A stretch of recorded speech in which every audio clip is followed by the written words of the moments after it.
Bonjour à toutes et à tous, on est aujourd'hui avec Jocaris au Social Hub de Toulouse à côté de TBS. On les remercie pour l'invitation et je suis avec Jocaris, donc je te laisse te présenter. Alors, Jocaris sur les réseaux, le nom sur lequel j'essaie de me faire un peu connaître. Marc Lesage-Moretti de mon vrai nom.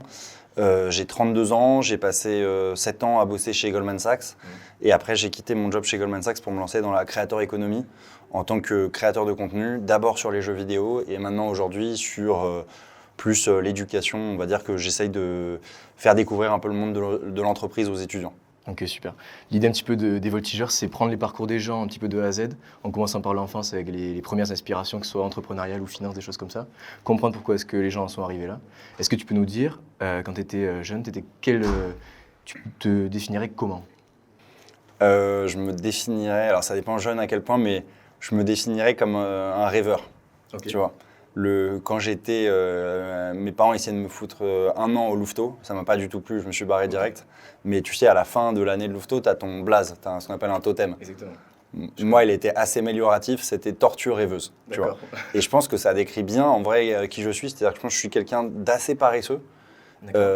et effectivement assez dans sa tête. Mais par contre, si j'arrive à trouver un projet qui me motive, là, je me donne à 200%.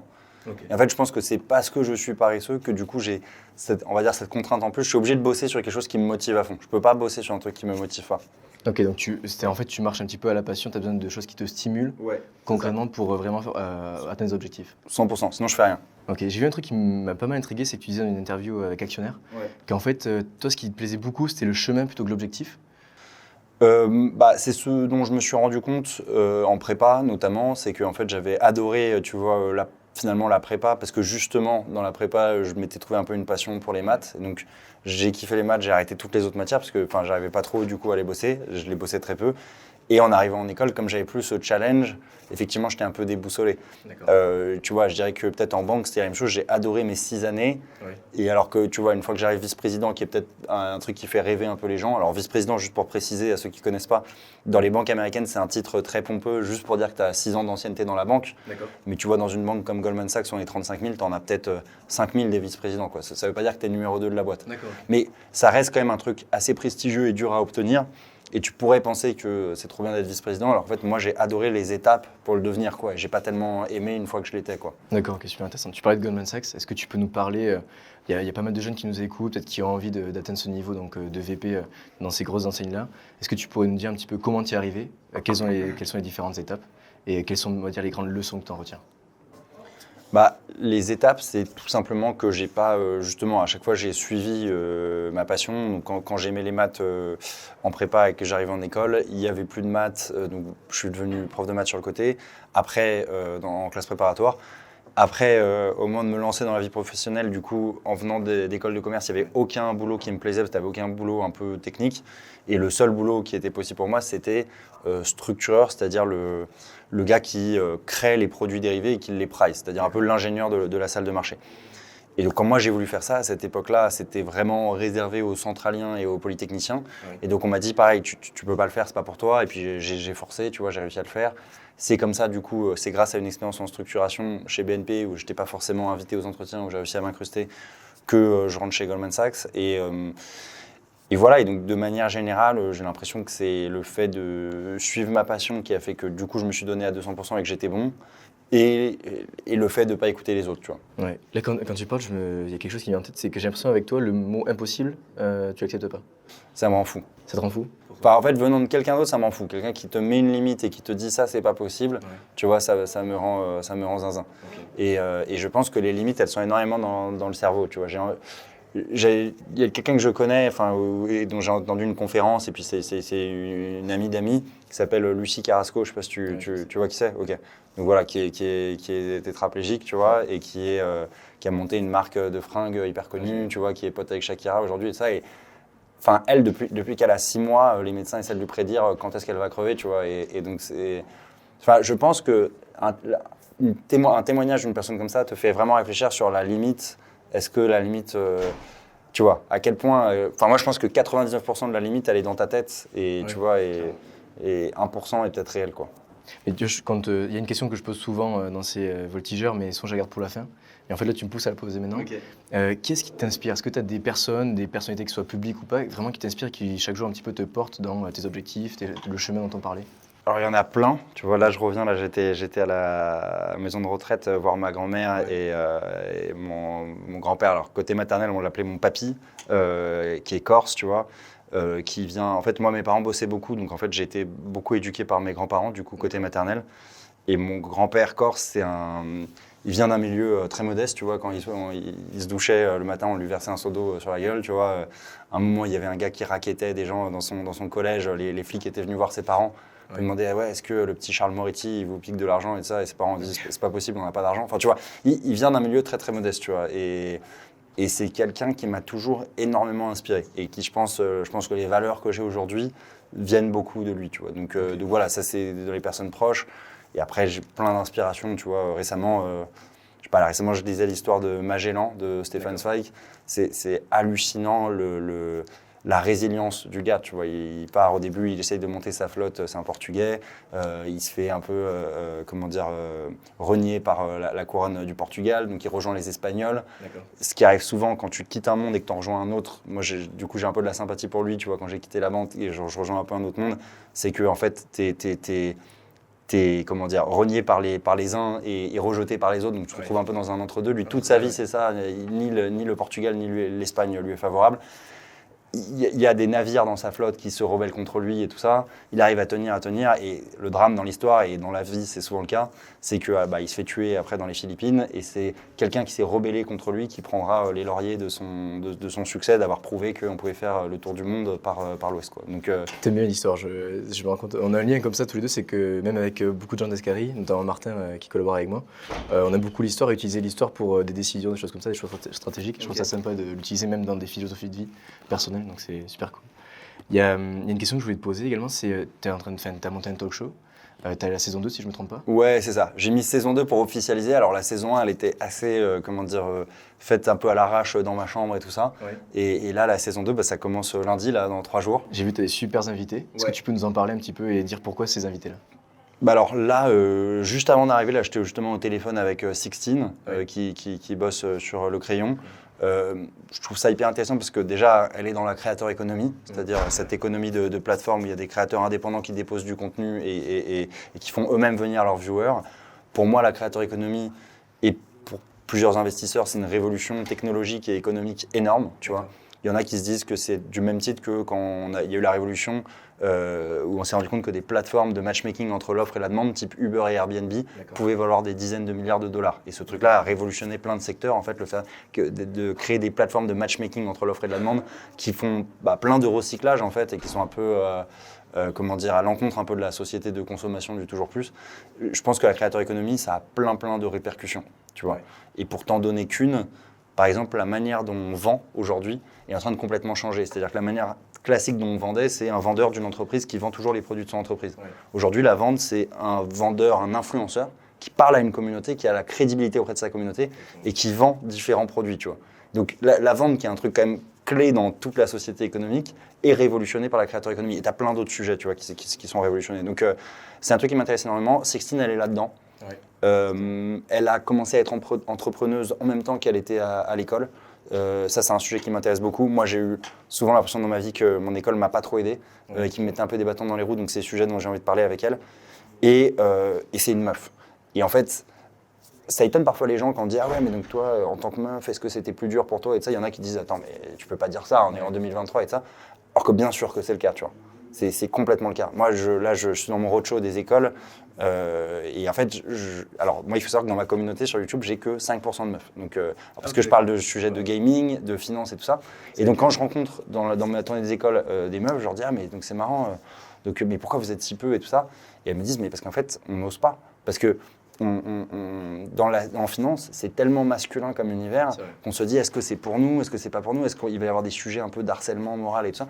Et donc c'est hyper intéressant, tu vois, d'avoir un peu le retour aussi d'une meuf là-dessus sur qu'est-ce qui existe vraiment, est-ce qu'il y a vraiment des sujets là-dessus, est-ce que tu te prends des remarques, je sais pas, Sixtine, voilà, spoiler, Sixtine, je lui ai demandé, est-ce que toi, quand en tant que meuf, tu te lances en tant qu'entrepreneuse, est-ce que tu as des remarques du style où tu sens que on t'attendait pas forcément là, tu vois, du fait que tu es une meuf et tout ça, tu vois. Et je suis sûr qu'il y en a encore, tu vois, quoi qu'on pense. Donc voilà. Plein de trucs qui m'intéressent chez Sixtine et pour être honnête, je prévois aussi de découvrir une grande partie en live. Tu vois, j'aime bien ne pas trop me spoiler en amont et que ça soit un vrai live, un vrai échange où je la découvre. Ouais, super intéressant. Mais c'est vrai qu'en plus, le Crayon, je crois, viennent de faire une levée de fonds de 2 millions d'euros. Donc je trouve que c'est une croissance assez spontanée et je trouve même c'est très authentique dans la façon dont elle arrive à dialoguer avec les gens sur les réseaux. Ouais, carrément, il y a ça. Il y a ce qu'ils ont monté sous le format vraiment de débat. Mais de débat, pas de débat, tu vois, de débat de bas niveau, j'ai envie de dire, où chacun s'insulte, tu vois. Ils arrivent à créer un débat dans le respect des idées l'un de l'autre et de ça. Donc, non, c'est assez cool, honnêtement, ce qu'elle a monté, enfin, avec d'autres personnes, mais ouais. On a parlé de la finance un petit peu, donc avec Goldman Sachs. Tu as parlé de la creator economy. Moi, je voudrais savoir comment est-ce que. Aujourd'hui, on est dans une école de commerce, il y a plein de gens qui aimeraient être VP dans une telle boîte. Comment est-ce que tu passes de VP en disant, OK, j'arrête, je me mets sur Twitch et je fais de la creator economy? Il y a plusieurs choses. Ce que tu as décrit juste avant, c'est-à-dire que moi, ce que j'ai toujours aimé, c'est le challenge. Pendant les 3 premières années chez Goldman, mon challenge, c'est quand je suis analyste, en fait, c'est que je crée plein de produits dérivés. J'ai un peu un travail de ce qui correspondrait à un structureur, c'est-à-dire un ingénieur dans une banque française. Donc, je crée des produits dérivés au début sur les actions, mais après sur toutes les classes d'actifs, les matières premières, le taux de change, le crédit et tout ça. Donc, voilà, c'est vraiment le challenge technique, on va dire, qui va me driver pendant les 3 premières années. Les 3 années suivantes, en fait, quand je suis associate, je dois créer des relations commerciales très très compliquées, parfois avec des clients qui ont blacklisté Goldman Sachs depuis 10 ans, 15 ans, depuis la crise des subprimes. Et face à moi, j'ai Société Générale et BNP Paribas qui trustent vraiment le marché français. Tu vois. Donc c'est très très dur d'aller les déloger et c'est un gros challenge. Tu vois. Moi j'aimais bien ça. J'avais un peu une revanche à prendre aussi contre les banques françaises parce que j'aime pas trop leur mentalité ou la note que tu as eue en maths à 19 ans te poursuit toute ta vie. Tu vois. Enfin, c'est une mentalité un petit peu encore, comment est-ce que tu la définirais? Pour te définir le truc très simplement, je dirais que c'est comme si là on organisait une course, un 100 mètres. Et ce 100 mètres, il y a 99% de la population des jeunes à qui j'ai pas dit l'heure et où c'était, tu vois. Donc il y a 99% de la population qui ne vient pas à la course. Ensuite, sur le 1% restant qui vient à la course, il y en a un dixième, 0,1% des gens comme moi, à qui on dit tu vas partir 50 mètres devant les autres. Tu vois. Et ensuite, 0,9%, vous allez partir au stade 0. Et ensuite, on fait la course dans ces conditions-là, d'accord ? 99% ne sont pas au courant, 0,1% part avec 50 mètres d'avance et 0,9 partent au début. On fait la course, pardon. Et là, à la fin, je te dis, je dis au premier, vous les gars, vous aurez les meilleurs postes toute votre vie dans les entreprises ou dans l'administration ou dans le gouvernement.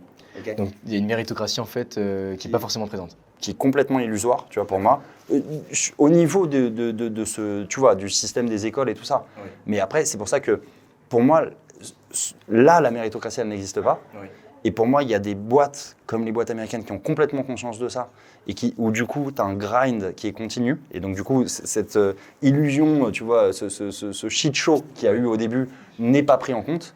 Mais les boîtes qui se basent toute leur vie sur ce shit show, pour moi, non, ça n'a aucun sens. Et d'ailleurs, ça se voit, c'est évident vu ce que je viens de décrire que ça n'a aucun sens. Et donc, ces boîtes-là sous-performent drastiquement les autres, tu vois. Donc, c'est pour ça, pour nuancer mon propos, je ne dis pas que la méritocratie n'existe pas, tu vois. Je dis juste que ce que nous, on appelle en France, en tout cas, méritocratie via le système de concours et tout ça, c'est vraiment bâtard parce qu'à la fois, ça n'en est pas une et en plus, ça te poursuit toute ta vie, tu vois. Donc, c'est un peu la double peine, quoi. Ok. Et donc, tu fais que ça a joué sur l'idée que tu te lances dans la creator economy? Pas spécialement. C'est plus depuis que je suis dans la creator economy, pour être très honnête, et que du coup, j'ai un échange avec une communauté et tout ça, je me rends compte à quel point, dans la vie, je suis parti avec 3000 km d'avance sur tout le monde. Tu vois. C'est plus dans ce sens-là. Je pense, pour être très honnête, que même en quittant Goldman à 30 ans, je suis dans ma bulle. Tu vois. Je suis dans ma bulle. T'es avec des gens qui gagnent hyper bien leur vie. Tu vois, tu peux dans des banques comme ça, pour te dire, tu vois, être très triste parce que tu gagnes 800K. Et tu te dis, je suis hyper mal payé parce que le mec d'à côté de toi, il gagne 2 millions, ton boss, il gagne 5 millions, tu vois, par an. Et tu peux être... Donc, de toute façon, on est tous dans nos bulles un peu, tu vois. Donc voilà. C'est vrai, on est câblés sur nos objectifs. On est câblés sur nos objectifs. Tu traînes avec des gens qui sont similaires à toi. Les réseaux te montrent de l'information qui dépend de ton profil et tout ça. Donc On est tous un peu dans nos bulles, tu vois. Et en fait, bah voilà, depuis que je suis créateur de contenu et que j'essaye un peu d'être influenceur, que je parle à des gens de la communauté, ça m'a aidé aussi à découvrir des choses dont j'étais un peu conscient ou je croyais être conscient, mais j'en étais pas du tout conscient dans leur juste ampleur, mesure, tu vois. Ok. Tu as utilisé un mot sur lequel je voulais lancer un petit peu le sujet, c'est le mot réseau. Ouais. Est-ce que pour toi, faire du réseau, créer un réseau, c'est hyper important pour un jeune comme nous ou même globalement pour les professionnels globalement? C'est hyper important, ouais. C'est hyper important. C'est-à-dire que, tu vois, souvent les jeunes, ils me disent « Ah ouais, est-ce que tu penses que je peux rentrer dans la banque? Est-ce que c'est que des pistons ou quoi, machin ?» Le piston, il faut pas diaboliser, tu vois, ce mot-là. C'est-à-dire que, oui, parfois, c'est papa et maman qui te plug, pour certains. Pour d'autres, c'est, en fait, ils ont été smart, ils ont su rencontrer quelqu'un à un événement, ils ont su jouer là-dessus pour que ça leur crée un avantage après. Et après, en entreprise, ça n'est que ça, hein, tu vois. En entreprise, les gens qui sont au plus haut poste ne sont pas les gens les plus compétents. Jamais. Tu vois, c'est très très rare que tu aies des gens compétents au plus haut poste. C'est les gens qui sont potes avec les bonnes personnes. Tu vois, au début de l'interview, enfin avant l'interview même, on parlait, enfin tu as utilisé le mot influencing. Moi aujourd'hui, sur la scène un petit peu des réseaux sociaux et des créateurs de contenu, je trouve qu'il y a des gens qui sont bullshit et des gens qui ne le sont pas comme toi, qui montrent des faits réels. Qu'est-ce que tu penses de ces, j'ai envie de dire, traders un petit peu, TikTokers? Qu'est-ce que tu en penses? Sur les traders TikTokers, je suis d'accord avec toi. Il y a pas mal d'arnaques, j'en ai débunké quelques-uns et tout ça. Après, dans la creator economy, les influenceurs, tu vois, moi typiquement, quand j'ai commencé, j'avoue que j'ai eu l'arrogance de me dire, bon, c'est bon, je suis un ancien VP de Goldman, tu vois, j'ai écrit à des créateurs de contenu en pensant qu'ils allaient peut-être faire une interview avec moi, que ça allait les intéresser. Personne ne m'a tendu la main, tu vois. Et après, j'ai réalisé, en fait, je me suis dit, non, mais là, ça n'est plus la mafia maintenant, tu vois. Il n'y a pas un créateur de contenu qui va me prendre, un Squeezie qui va me prendre par l'épaule et qui va dire à sa communauté, écoutez Jocaris, les gars, il est fun, il y a du charisme, ça. Genre, tu peux pas te planquer, tu vois. Tu es face à ta communauté. Si tu es nul, c'est tout. Tu vois. Et moi, j'ai voulu me lancer sur les jeux vidéo. J'étais nul au début sur League of Legends, j'étais dans le top 15%. Tu vois, VP Goldman, les gars s'en foutaient, tu vois. Ils me disaient, mec, t'es nul, tu vois. Et donc, il fallait que je fasse mes preuves sur le truc. Et voilà. Et donc, en fait, tu peux ne pas aimer des créateurs de contenu, mais la plupart du temps, un gars qui a réussi à fédérer une communauté de plusieurs millions de personnes, c'est qu'il a un vrai mérite, tu vois. C'est qu'il a un vrai mérite, je pense. Tu parlais de League of Legends. Pourquoi ce jeu? Qu'est-ce qui t'attire vraiment dans ce jeu-là? Quand je quitte Goldman, ce qui me manque, c'est le challenge intellectuel. Et en fait, je découvre à ce moment-là un peu plus en profondeur League of Legends. Enfin, j'avais déjà découvert avant, mais je commençais à y jouer un peu plus. Et en fait, je me rends compte que le challenge intellectuel proposé par le jeu est immense. Que je n'ai jamais vu de tel challenge intellectuel. Jamais, tu vois. Que ce soit en mathématiques, que ce soit en finance de marché, quel que soit le domaine, je n'ai jamais vu quelque chose d'aussi complexe que League of Legends, tu vois. Donc du coup, ça me fascine. J'ai envie d'apprendre le jeu. Au début, pareil, j'ai l'arrogance de me dire, comme je suis très bon en maths, je vais réussir à déboîter le jeu. Et en fait, c'est ça qui est intéressant, c'est que là, tu as l'univers des mathématiques et là, tu as l'univers des jeux vidéo. Tu as une intersection entre les deux qui est que, en fait, les jeux vidéo, toutes les 4-5 secondes, tu as une décision à prendre qui revient un peu à un calcul d'espérance conditionnelle par rapport à l'information que tu as sur la map. Donc, tu regardes la map et tu te dis, OK, je rentre dans un fight et tu te dis, OK, le fight, c'est un 2v2, un 2v3. Du coup, la proba de gagner ce fight, c'est 40-50%. Et si on gagne ce fight, le gain associé, ça va être on va prendre un Drake, un Ashore, un truc. Tu vois. Donc c'est bien un calcul d'espérance conditionnelle par rapport à l'information que tu as sur la map. Mais ça, c'est la partie mathématique. Et tu as un peu de théorie crafting et tout. Mais tu as plein de trucs dans les jeux vidéo qui ne s'expliquent pas par des maths. Tu as le bluff, tu cours sur le mec niveau 1, tu lui mets all-in, ignite, machin. Le mec panique, il n'a pas ce move-là dans son répertoire. Il choke, ce qu'on dit en jeu vidéo. Il ne sait pas, est-ce que tu as une info que lui, il n'a pas, est-ce qu'il y a le jungler et tout ça. Tu vois. Tu as le mental, tu vois. Genre, par exemple, dans les jeux vidéo, enfin, par exemple en maths, t'as jamais, pendant que t'es en train de faire ton DST de maths, un mec à côté de toi qui fait t'es nul, tu pues la merde, haha, t'es trop mauvais. Tu vois. Dans les jeux vidéo, t'as ça tout le temps, tu dois tenir face à ça. T'as la synchronisation par rapport avec les mates de ton équipe, t'as la complexité du jeu. Les maths, c'est pas mis à jour toutes les 2 semaines, tu vois, sur League of Legends. Et en fait, je me suis rendu compte qu'avant de découvrir les jeux vidéo, j'expliquais plein de trucs dans la vie grâce aux maths. Et en fait, maintenant, il y a plein de trucs que j'explique grâce aux jeux vidéo. Parce qu'en fait, il y a plein de choses dans les jeux vidéo qui ne sont pas explicables par des maths. Et c'est ça qui est fascinant. Et c'est pour ça d'ailleurs que certaines écoles commencent à s'en rendre compte et à avoir des programmes de jeux vidéo, parce qu'en fait, tu développes d'autres parties de ton cerveau où il n'y avait pas de matière qui existait pour répondre à ça, tu vois. Les gars en jeux vidéo sont bons dans plein de trucs, tu vois. Moi, Kazewa, mon coach, il était dans un centre sportif, le MCES, avec plein d'autres sportifs, tu vois, des pilotes, d'avions de chasse, de F1, des nageurs, des clubs de foot et tout ça. Ils lui ont fait un test de QI. Le gars a 799 sur 800 sur leur échelle. Ils n'avaient jamais vu ça, donc ils l'ont refait faire 3 fois. Il a eu genre 799, 798, 799. Tu vois. Donc ils n'ont jamais vu ça. Et moi, pour avoir parlé à Kazé, quand il me coachait, le gars, je recordais nos sessions pendant 2 heures et après, je devais me refaire le truc. Je dis, ce gars réfléchit trop vite pour moi. J'ai jamais vu un mec aussi intelligent que ça, tu vois. Ok, je trouve ça hyper intéressant. Je voulais vraiment te poser la question pourquoi ce jeu-là et pourquoi passer sur les jeux vidéo. Mais là, je trouve l'explication que tu donnes, elle est super concrète. Et tu vois, tu parlais de stimulation intellectuelle. Est-ce que tu penses qu'aujourd'hui, et pour plus tard, est-ce que ça va toujours te stimuler autant que ce que ça l'est aujourd'hui ou tu as d'autres ambitions pour l'avenir? Bah, là, du coup, je suis sorti des jeux vidéo parce que en fait, quand je suis passé master sur LoL, du coup, voilà, que j'étais dans le top 0,5%, j'ai commencé à avoir une toute petite étincelle et quelques personnes ont commencé un peu à s'intéresser à mon profil. J'ai reçu des messages, j'ai lancé un live et là, en fait, je me suis rendu compte que j'avais voulu me lancer dans la creator economy. Je me suis lancé dans le pire truc, c'est-à-dire le gaming. Parce qu'en fait, le gaming, c'est le berceau de la creator economy. YouTube, à la base, c'était que du jeu vidéo, Twitch aussi. Et donc, il y a trop d'offres, tu vois. Et qu'en fait, j'avais peut-être un rôle à jouer justement dans l'éducation, en étant un peu le pont entre les écoles et le monde de l'entreprise et leverager mon expérience que j'avais eue avant, en partie. Mais après, tu vois, le but n'est pas non plus de parler que de moi. Et puis la commu en a marre aussi de mon histoire et commence à bien la connaître, mais d'avoir des invités qui viennent. Et par contre, et de faire un talk show. Mais j'ai voulu garder en fait cette patte Twitch, Creator Economy, Internet, c'est-à-dire la full authenticité, tu vois. Et je pense que c'est ça aujourd'hui qui fait la force de mon contenu, c'est que c'est authentique, tu vois. Okay. J'ai eu des écoles de commerce, là j'ai fait le tour des écoles, j'ai eu des écoles qui m'ont dit « Jocaris, il peut pas venir », tu vois. Et on m'a demandé pourquoi, et ils ont dit bah, « parce qu'on ne sait pas d'où vient la thune ». On ne sait pas par qui il est sponsorisé de ça. Et je leur dis, bah, je suis sponsorisé par personne, c'est moi qui finance mon roadshow.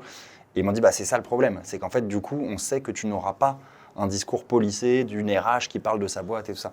Et en fait, je me suis dit, du coup, c'est ça ma force, en fait. C'est ça que j'ai capté. Et ça qui est intéressant, c'est que eux, ça leur faisait peur à certaines écoles. Bon, finalement, elles ont dit oui. Et en fait, en sortant de la conférence, alors que je donne pas mal de défauts du monde de l'entreprise et tout ça, les étudiants viennent me voir et me disent, tu m'as donné trop envie de faire le truc. Oui, et ce qui te prouve que un bon vendeur, c'est pas le mec qui te donne les qualités, c'est le mec qui te donne les défauts, tu vois. Ouais, tu vois, le bon vendeur de frigo Darty, il va pas à chaque frigo te dire ah celui-là il est trop bien, puis tu lui montres le frigo d'après, il te dit celui-là il est parfait. Et ça, c'est de dire ce premier frigo, peut-être il est bien, mais il est un peu bruyant. Celui-là, il est un peu plus cher, mais tu peux le commander à distance. Voilà, si jamais tu rentres de voyage et ça. Et tu vois, il connaît les défauts de chacun. Et donc je pense que ouais, c'est ça le rôle que je vois aujourd'hui. J'aimerais bien aider les étudiants, en gros, à rentrer dans le monde de travail en connaissance de cause, en se disant ok, je fais ce job-là parce que j'ai compris les défauts et parce que c'était des défauts que je pense que je suis prêt à accepter pour d'autres qualités. Bien sûr, il y a des qualités aussi dans les jobs. Super intéressant. Tu vois, là, on arrive un petit peu sur la fin de cet entretien. Moi, j'aimerais te poser déjà, est-ce que tu pourrais parler un petit peu aux étudiants et leur donner tes meilleurs conseils pour que demain, peut-être si, je sais pas, ils ont un moment difficile là, actuellement, ils se disent ok, il faut que j'y aille, c'est maintenant qu'on a le chemin à créer pour l'objectif. Bah moi, mon meilleur conseil, en vrai, c'est parle à plein de personnes, mais les écoute pas trop. Tu vois, c'est-à-dire que je pense qu'il faut parler à plein de gens pour savoir ce qui existe, tu vois, dans le monde, les différentes possibilités et tout. Mais la seule personne qui sait ce dans quoi tu vas te donner à 200% et tu vas tout défoncer, c'est toi, tu vois. Et en fait, si tu arrives à faire ça, du coup, tu vas aller dans le truc qui te drive et où tu vas te donner à 200%, du coup, ça va marcher. Tu vois, quels que soient les facteurs exogènes, est-ce que l'IA va remplacer les traders, est-ce que c'est le bon moment pour rentrer dans le marché du travail, tout ça, on s'en fout en fait. C'est juste, si toi, tu te donnes à fond, ça va marcher. Et si ça marche, tu vas être bien payé en plus, tu vois. Donc, et être bien payé, du coup, c'est la cerise sur le gâteau. Moi, j'ai toujours raisonné comme ça, en fait, et du coup, en vrai, je me suis jamais soucié de mon salaire. Moi, j'ai eu cette chance, tu me diras, et encore une fois, je viens d'un milieu très privilégié, donc c'est peut-être pour ça aussi, tu vois, que j'ai eu la chance de ne pas avoir à m'en soucier. Mais du coup, c'est arrivé en plus à chaque fois, tu vois. Et là, c'est la même chose. Les gens me disent, mais là, dans la créateur économique, comment tu vas faire pour gagner de l'argent ? J'ai fait le BP avec mon associé, on va gagner beaucoup d'argent l'année prochaine, normalement, tu vois. Donc, enfin, je suis pas stressé là-dessus du tout. Pour toi, la créateur économie, ça va jusqu'à quand pour toi personnellement ? Quand est-ce que tu donnes quelle limite ? Ah là, c'est à vie maintenant. C'est à vie maintenant. Ouais. Tu te lances à fond. Au début, quand en me lançant, pour rassurer peut-être un peu mes proches, je leur disais, vous inquiétez pas, si ça foire, j'aurais développé en tant que créateur, je connaîtrais les algorithmes, les trucs et tout, et je pourrais rebifurquer dans un job corporate, genre chez un Amazon, Google, Gélismac et ça. Dans ma tête, je savais très bien. Moi, j'ai toujours fonctionné en mode que un plan A et jamais plan B, tu vois. Donc voilà, non, je suis là c'est à fond, mais c'est intéressant dans la créateur économie, c'est que tu peux switcher de sujet, tu vois, en boucle, tu vois, tant que ta commu te suit, quoi. Alors pour le moment, c'est pas le cas, je vous rassure, hein, je reste sur la marque employeur et tout, mais j'aimerais bien, enfin tu vois, un jour réussir à avoir une communauté qui me suit pour 2 valeurs que j'essaie de mettre en avant qui sont authenticité et tryhard. Et je sais pas si demain j'ai envie de m'intéresser aux civilisations mayas, qu'est-ce que les Espagnols nous ont caché quand ils ont massacré les civilisations mayas, tu vois, sur la réalité de à quel point ils étaient avancés en astronomie, en architecture et dans plein d'autres domaines. Tu vois, je sais pas, si je me fais un délire là-dessus, est-ce que la commu va se dire, ok, si Jocaris nous fait un truc là-dessus, ça sera bien fait parce qu'il va le faire en mode full tryhard. Donc on va suivre la manière dont il va nous restituer la connaissance et ce qu'il aura appris là-dessus. Tu vois. Voilà, c'est peut-être un projet pour la suite, on verra. Ok, bon, on le garde dans une oreille. On a la dernière question, on la pose sur toutes nos vidéos voltigeurs et je pense que tu la connais pas. On a un projet avec les voltigeurs, c'est un petit peu s'agrandir, d'aller d'acteur en acteur économique. Et en fait, à chaque fois, on demande au voltigeur qui est en face de nous donner le prochain voltigeur. Qui sera le prochain la fois que je trouve? Donc quelqu'un m'avait annoncé ou... Alors, personne ne te l'a annoncé, c'est à toi de le trouver. Non, mais quelqu'un m'avait annoncé, mon prédécesseur. Ah, non, d'accord. L'idée, c'est que là, tu nous donnes la prochaine personne qu'on va aller interviewer. Une personne que tu connais, une personne qui pour toi pourrait se prêter à l'exercice et qui serait sympa d'interviewer. En vrai, je vais faire une petite passe D à un de mes potes, mais Raphaël Maisonnier, c'est un de mes super potes, entrepreneur. Je t'avoue, je connais pas. Ok, bah, j'étais témoin à son âge, je serai probablement témoin au mien, ça vous en foutez, mais c'est pour vous dire à quel point on est proche. Et c'est un super entrepreneur que je t'invite à découvrir du coup et qui aura plein de super conseils à donner, je pense, aux jeunes. Ouais. Bah, parfait, c'est exactement ce qu'on veut sur cette chaîne, c'est donner des conseils. Merci Jocaris, c'était un super moment entre nous deux et j'espère que vous avez aimé. Vous pouvez écouter donc la vidéo sur YouTube mais également en podcast et on se revoit très vite pour le prochain voltigeur. Merci. Merci. Ciao. Cette transition, c'est bon.